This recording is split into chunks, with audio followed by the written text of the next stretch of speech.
Hapon po. Ngayon ay magpapasaya tayo ng mga bata. So maraming salamat po kay Miss Tansing na naging sponsor po nito. So, bibigyan na natin ngayon. Kasama po ang aking cameraman dito po sa mga batang papasayahin natin. Ito yung mga elementary dito. So, may dala kaming mga juice, pagkain. Nandun po sa sasakyan yung iba.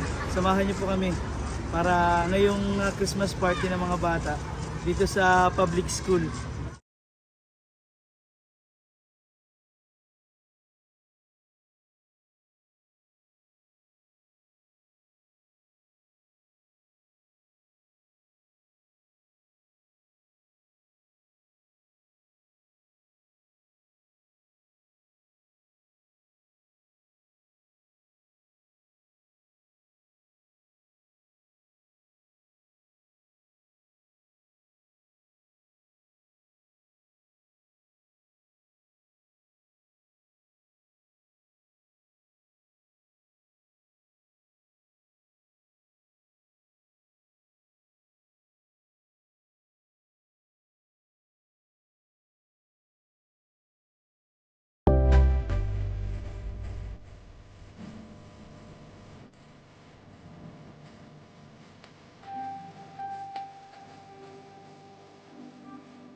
Magandang hapon po sa inyo, ma'am.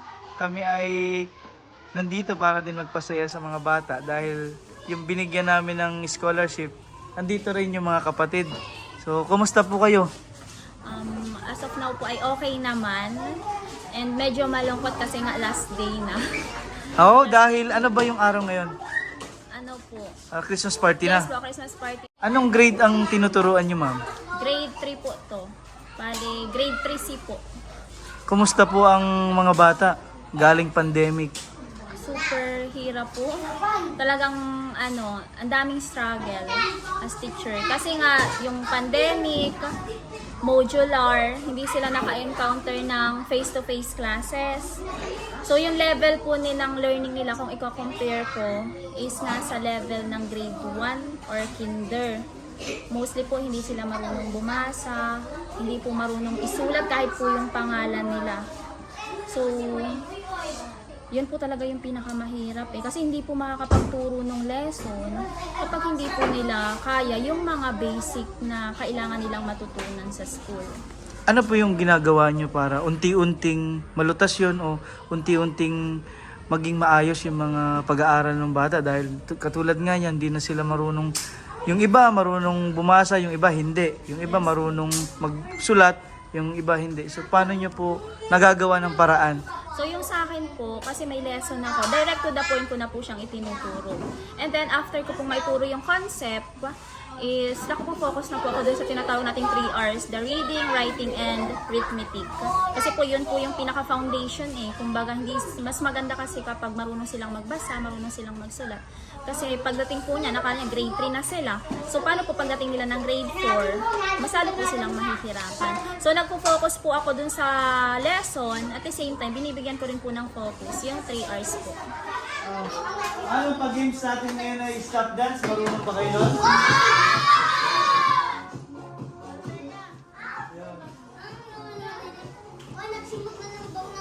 Ano, ready na kayo? Mag-stop dance? Sige nga, testing natin kung marunong kayo ha. Ako na lang mama mag-control ng music. Oo nga po, ikaw na po. Ako hindi pa pala ako nakapag-number ng regalo. Ay! Wala pa rin akong number. Sige,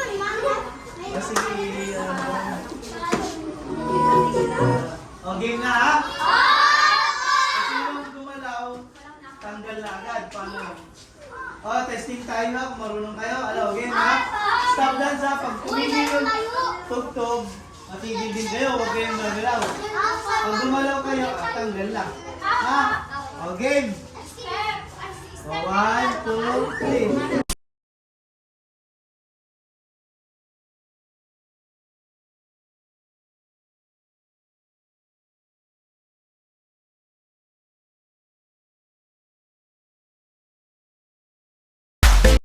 Hop! Ay! Gumalaw agad yun. Meron na agad siyang premyo. O gagalaw. O, meron na siyang premyo. Pero mas marami yung premyo nung mananalo. Ano? O, ulit.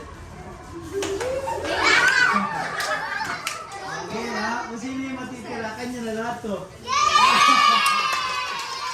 Ha? Sino yung matitira? Ako natitira. Oo, ganyan ha kung sino yung mga gaganap. Tingnan mo rin ha. At may magbibigay sa inyo. Thank you po. Ano? Magpasalamat ng blessings sa Panginoon din ha. Nagdadasal ba ka ikaw? Opo!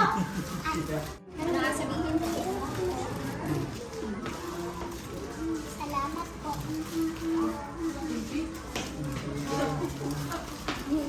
Merry Christmas!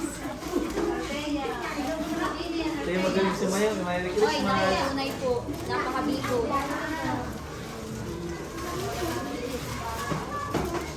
Pwede rin pong pumila yung mga nanay. Sa bro, pwede. Opo, pwede pong pumila yung nanay. May gata po. Nagisa kayo. Bigyan. Nakakatanay ko ng mga dam.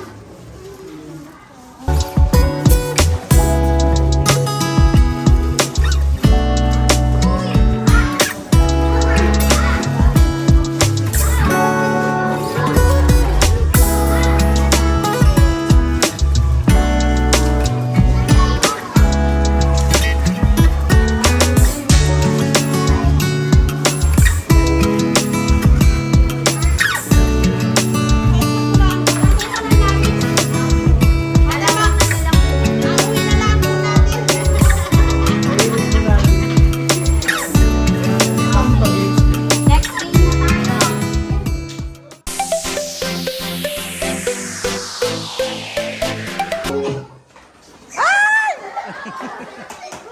Ay! Sino nakakandong dyan? Sino nauna dyan? Opo!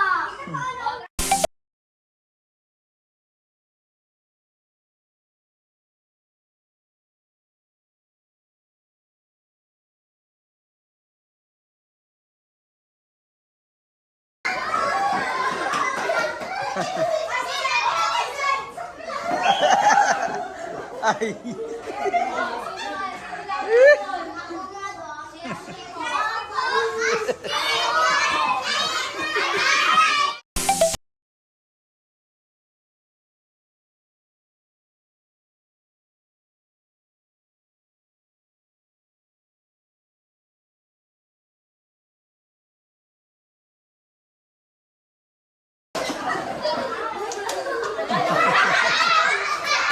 Okay, out na si Yara.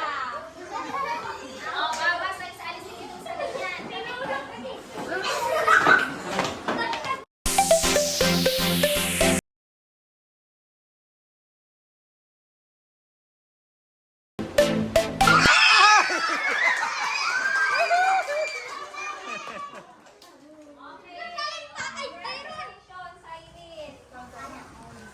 Ah!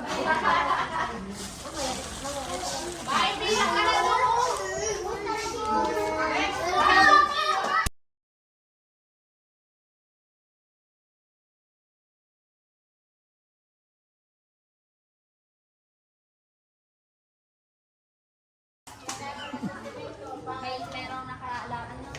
Okay, wala. Okay. Oh, wala lahat. Bakit? Okay.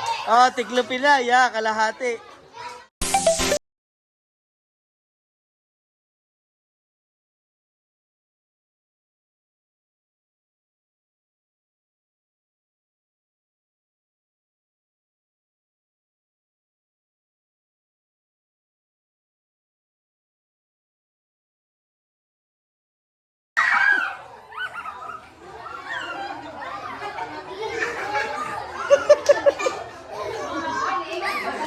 galing oh.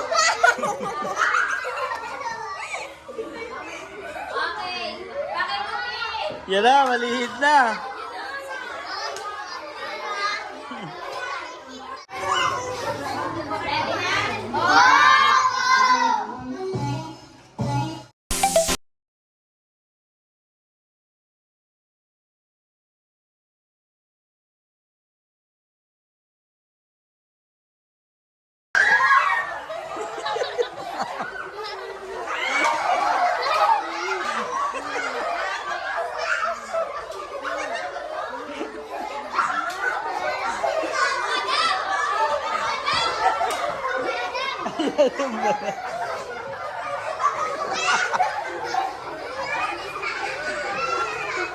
Ayun.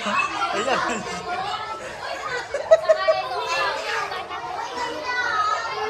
Okay, baban na. Oh, ilan na natira?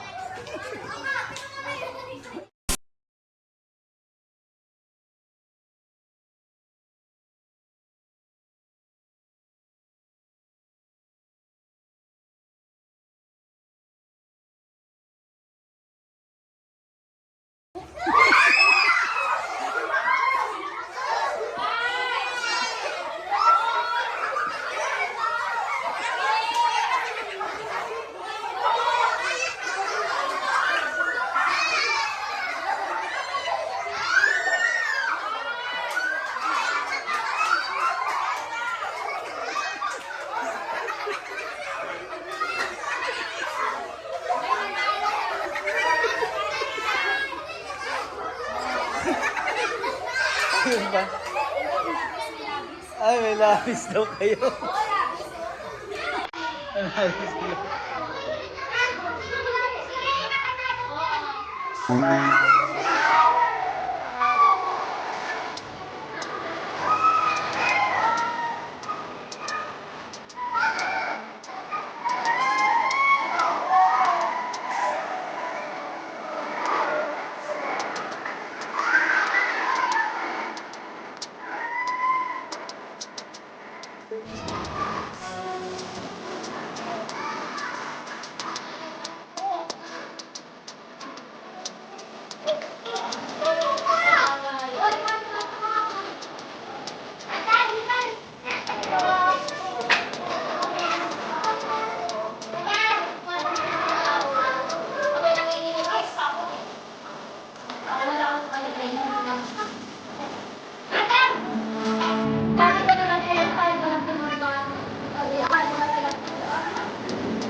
Bin, salamat po.